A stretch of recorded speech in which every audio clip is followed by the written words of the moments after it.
Hart is really amazing, and we're really lucky to have him here today. So, welcome, Hart Fisher. I know I don't need the microphone, but there's something about reading poetry into the mic. This book is really good. I've been doing poetry for about the last 20 years, and this is an amazing collection. To all the people that are in this book, you guys knocked it out of the park, guys. I'm a publisher of Bone Press. My work has been banned in different parts of this country and different parts of the world. My first collection of poetry, Poems for the Dead, is sold out in 2 collections. I got a couple copies with me today. My second collection of poetry, Still Dead, is just about sold out, and there's only one printing of that. I'm going to read a couple poems out of Men in the Company of Women, even if I stoop. There's just something about the mic, you gotta love it. So, I was actually surprised about how angry a lot of these poems are in here. I really didn't expect it, because that's normally my thing. I'm the angry guy. I've seen a lot of violence in my life, and most of my poetry is about violence and loss. So, what I'm about to read for you is no different than that.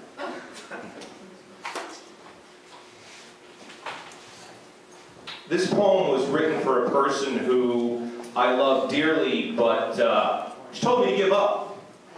She wanted me to give up because she had other boyfriends that were more talented than me that failed. Yeah, and you know what? Fuck her. I got my own horror channel right now. I completed the movie that she told me to give up on. I work with Danzig and been directing music videos for MTV for the last few years. Screw her. So fuck her. It's called Rio. And it ain't even a real fucking name. It's always a her, a she. From across the room, across the void, someone I trusted, beating me up, tearing me down, ripping me apart when things were just too quiet. Rio, with soft sighs, liquid brown eyes, melting the wall, softening the blow, hitting me where it counts, where the secrets used to be, where I'm soft. Deep between her thighs, hitting me down low, where no one else would go. Licking out the wounds, eating the dead flesh, hungry for something fresh, something hers.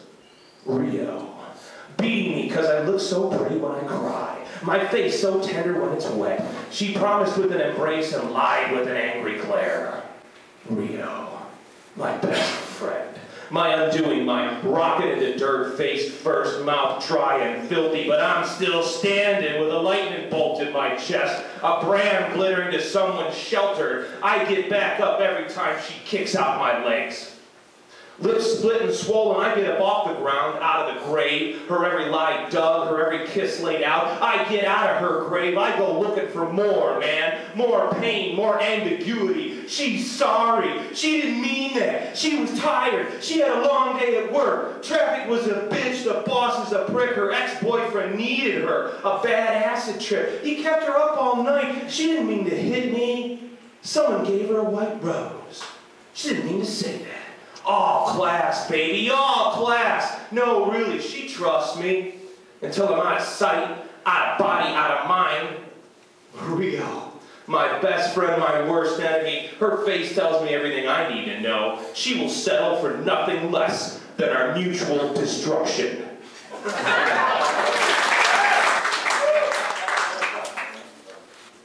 This is a poem for the dead. It's called God Dug a Shallow Grave in My Heart. God dug a shallow grave in my heart to bury your face in, but I could still smell your skin. It clung to my mouth and stuck in the corners. On my mind, your lips, their taste through the dirt. Your breath down through the years, tickling the belly of my wrists, across my eyelashes. We shared a kiss between the ticks to put it all behind us. We held hands and lay still in a beam of time. We comforted each other, slid the world from each other's shoulders. And you can't bury that.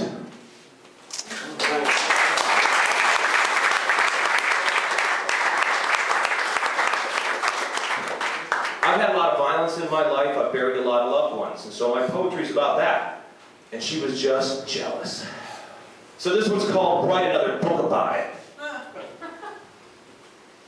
2 years ago to the day I took a long shot at salvation. Crazy purple and cyan hair, big leather boots, and a strap-on for the weak. I took a gamble, I put it all on the line. She had British lips, an imp's bite, deep hungry eyes, and a cackle to curl dead toes. I waited for the payout. Hands out and shaking, I watched my nag pull up stacks at the track, the dice bump all wrong on the felt, and when the sun rose, I knew she had my number, man. She had my number. Her temper flared, the little critter bit and dumped me hard.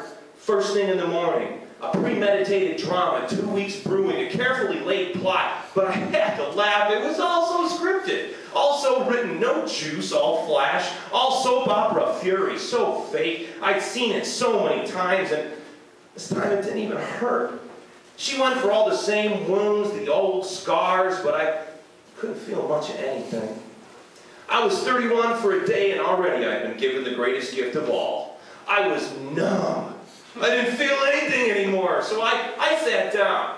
I sat down to write her this last poem. Not another book, not another line, just this last poem, because she just didn't deserve any more.